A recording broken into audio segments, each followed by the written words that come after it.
میں تیری رحمت سے مایوس نہیں ہوں یا اللہ، بس مجھے ہر آزمائش میں کامیابی عطا فرما دے۔ سچائی ان کا مذہب ہے، اپنے خطا بھی کہہ لیتے ہیں، جھوٹ غبن دھوکے کی راہیں بچے کیا جانے۔ دنیا کا سب سے خوبصورت پھول اپنوں کی محبت کا ہوتا ہے، اور اپنے صرف وہ نہیں ہوتے جو خون کے رشتے میں ہوں، اپنا ہر وہ شخص ہے جسے آپ کا خیال اور احساس ہو۔ جب خود کو دنیا سے بیزار پاؤ، قرآن اٹھاؤ، دل سے لگاؤ اور رب کے ہو جاؤ۔ تہجد کی توفیق مل جانا ہی اس کی اور اس میں مانگی جانے والی دعاؤں کی قبولیت کی نشانی ہے۔ حضرت علی رضی اللہ عنہ نے فرمایا، اللہ صرف تمہارے راستے کو موڑتا ہے، تمہاری دعاؤں کو نہیں۔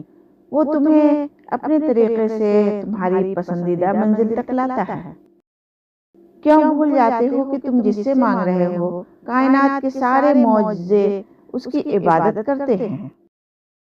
اس سوچ کے ساتھ زندگی میں آگے بڑھو کہ اللہ نے یقیناً بہترین ہی سوچا ہوگا۔ جب تمہیں محسوس ہو کہ تمہاری طبیعت کو ذکر خدا سے سکون ملتا ہے تو سمجھ لو کہ اللہ پاک تمہیں پسند کرتا ہے۔ 3 چیزوں سے پرہیز کریں: اپنے عمل کو زیادہ سمجھنا، اپنے گناہوں کو بھول جانا، اپنی رائے کو سب سے بہتر سمجھنا۔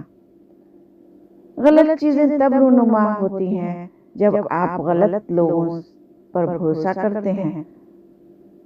2 چیزیں آپ کی پہچان بیان کرتی ہیں: آپ کا صبر جب آپ کے پاس کچھ نہ ہو، آپ کا رویہ جب آپ کے پاس سب کچھ ہو۔ پانی ہر چیز کو دھو سکتا ہے مگر گندی زبان کو نہیں۔ اچھا کرو اور زمانہ تمہیں برا سمجھے، یہ تمہارے حق میں بہتر ہے، بجائے اس کے کہ برا کرو اور زمانہ تمہیں اچھا سمجھے۔ تمہاری تقدیر اتنی بار بدلتی ہے جتنی بار تم اللہ کے سامنے ہاتھ پھیلاتے ہو۔